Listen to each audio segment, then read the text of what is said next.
Hai, kali ini Femela akan membahas tentang natural healing atau penyembuhan secara natural. Di sini saya akan mewawancari beberapa praktisi, di antaranya ada praktisi aromaterapi, chiropractor, dan praktisi homeopati.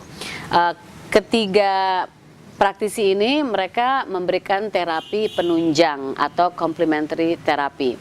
Dan dalam penyembuhannya atau dalam terapi mereka ini mereka tidak menggunakan obat-obatan yang mengandung bahan-bahan kimia. Kalaupun ada obat-obatan yang terlibat, mereka akan menggunakan obat-obatan yang terbuat dari bahan-bahan yang natural seperti tumbuh-tumbuhan dan lain sebagainya.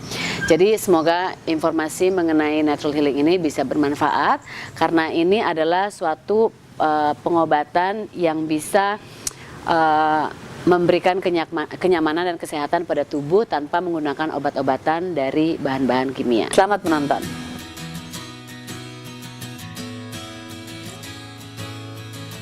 Hai Femela Friends, sekarang saya lagi bersama dengan Rina Purwadi, seorang praktisi holistik aromaterapi dan juga seorang edukator untuk holistik aromaterapi. Kita ngobrol-ngobrol sebentar supaya semuanya tahu what this is all about, ya. This can be alternative healing, holistic healing untuk semua yang mungkin ingin punya pilihan lain untuk kesehatan. Mbak Rina? Halo. Hai, apa kabar? Baik-baik. Cantik sekali ya, holistic healing makes you look good. Okay, so holistic aromaterapi, seorang praktisi untuk holistic aromaterapi. What is that? Apa itu? Holistik aromaterapi itu sebenarnya kita lebih banyak berkecimpung. Kalau orang biasanya berkecimpung di clinical aromaterapi. Jadi kalau orang tahu aromaterapi selama ini itu pasti hubungannya dengan spa. Kalau holistik aromaterapi tidak hubungannya dengan spa. Walaupun misalnya beberapa minyak esensial yang dipakai itu sama, gradingnya pasti beda. Kalau holistic aromaterapi itu karena one-on-one terapi, and it's a therapy, nggak sekedar treatment kapan aja mau datang gitu. Jadi kita tuh harus benar-benar memakai minyak esensial yang gradingnya yang paling tinggi gitu loh. Karena dengan minyak esensial yang gradingnya, saya grade 1 gitu, semua therapeutic benefit yang ada di minyak esensial itu masih lengkap.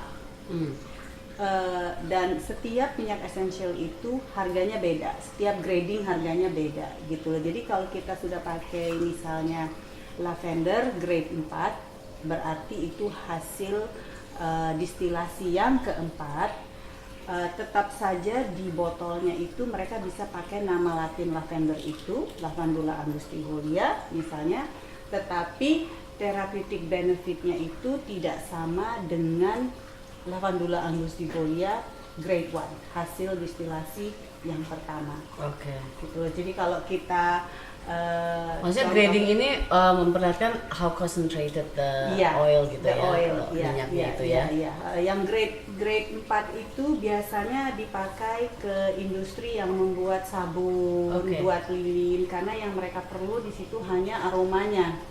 Bukan therapeutic benefit. Bukan terapi. Ya. Oke, jadi siapa aja yang datang ke sini untuk holistic healing gitu ya, atau untuk holistic aromaterapi terapi?